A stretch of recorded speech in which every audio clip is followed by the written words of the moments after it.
रिकाम्या हाताला काम देण्यासाठी औद्योगिक वसाहतीची गरज माननीय आमदार राजेंद्र पाटील यड्रावकर। भविष्यात युवकांना रोजगार उपलब्ध केल्याशिवाय जीवन सुखी समृद्ध होणार नाही याची जाणीव ठेवून भविष्यात अकिवाट टाकडीच्या परिसरात औद्योगिक वसाहत होणारच, परंतु औद्योगिक वसाहत होत असताना कोणाच्याही घराची वीट हलवणार नाही हा शब्द माझा आहे। या शब्दाशी मी कटिबद्ध राहीन अशी ग्वाही दिली। अकिवाट येथे झालेल्या विकास कामांच्या लोकार्पण सोहळा व अनेक विकास कामांच्या उद्घाटन प्रसंगी शिरूर तालुक्याचे आमदार डॉक्टर राजेंद्र पाटील यड्रावकर बोलत होते। ते पुढे म्हणाले, भविष्यात आपली जमीन वाढणार नाही, म्हणूनच कष्टकऱ्यांना, महिला वर्गाला काम देण्यासाठी औद्योगिक वसाहतीची गरज आहे। यावेळी गावातील विविध विकास कामांचे उद्घाटन व लोकार्पण सोहळा संपन्न झाला। कार्यक्रमाच्या वेळी स्वागत व प्रास्ताविक ॲडव्होकेट अरुण कल्लनवार यांनी केले। मनोगत व्यक्त करताना पापा चौगले सर यांनी आमदार पाटील यांचे व त्यांच्या कामाचे कौतुक केले, तर ग्रामपंचायत सदस्य शीतल हळीगळे यांनी विकास कामाबद्दल कौतुक करून अभिनंदन केले। विशाल आवटी यांनी या 5 वर्षात अकिवाट गावात झालेली विकास कामे व होणारी कामे याचा आलेख आमदार राजेंद्र पाटील यड्रावकर यांच्या पुढे मांडला।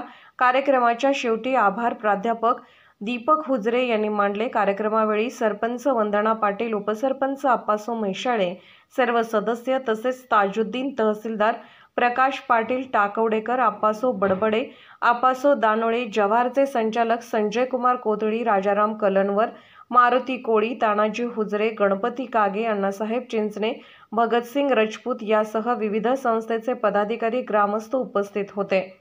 सभास्थळी सर्व समाजाच्या वतीने माननीय आमदार डॉक्टर राजेंद्र पाटील यड्रावकर यांचा सत्कार करण्यात आला। कार्यक्रमाचे सूत्रसंचालन अशोक घोटणे सर यांनी केले। पोलीस ऑफ इंडिया न्यूज मीडियासाठी शिरोळ प्रतिनिधी चंद्रकांत माने। तेवढी करूया, राहिलेली आचारसंहितेनंतर तुमच्या सगळ्यांच्या आशीर्वादाने ती सुद्धा पुरा करण्याचा निश्चितपणे आपण प्रयत्न करूया, अशा पद्धतीची अपेक्षा ह्या कार्यक्रमाच्या निमित्ताने व्यक्त करतो। मगाशी या ठिकाणी महापुराचा अनेक वेळा उल्लेख झाला। आपल्या गावानं तर 3 लोकांचा बलिदान त्या महापुराच्या काळामध्ये दिले। सातत्यानं आपला शिरोळ तालुक्यामध्ये जवळपास 42-43 गावं ही सातत्यानं महापुराच्या वेळामध्ये आणि महापुराचा तडाखा हा सातत्यानं आपल्याकडे बसतोय।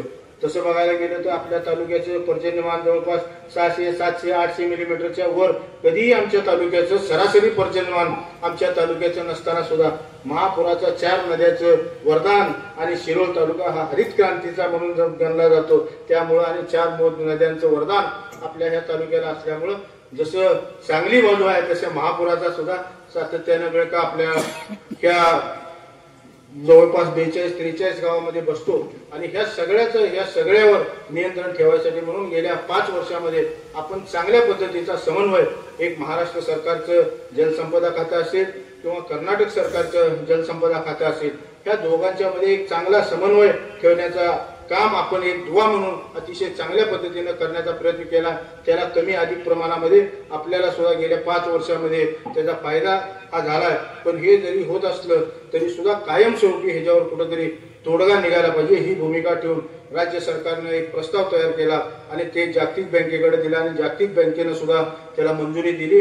हा सगळं हे जे आपल्या महापुराचे जे पाणी आहे ते सातत्याने ह्या सगळ्या दुष्काळी जो भाग आहे हा सातत्याने दुष्काळी भाग असणाऱ्या या भागाकडे वळवण्याच्या दृष्टीने सुद्धा जागतिक बँकेच्या सहाय्याने निश्चितपणे राज्य सरकारने ही धोरण आखले। त्याला जागतिक बँकेने सुद्धा त्याला मंजुरी दिल्या। येणाऱ्या 1.5 वर्षाच्या काळामध्ये ते सुद्धा काम कशा पद्धतीने मार्गी लावता येईल जेणेकरून महापुराचा सातत्याने होणारा जून महिना आला की माणसाच्या प्रत्येकाच्या ह्या 42-43 गावाच्या मध्ये एक धडकी भरते की बाबा आता किती पाणी येते, काय येते, किती पाऊस पडतो। त्या सगळ्यातनं जर कायमस्वरूपी जर ह्यातनं जर उतारा काढायचा असेल तर निश्चितपणे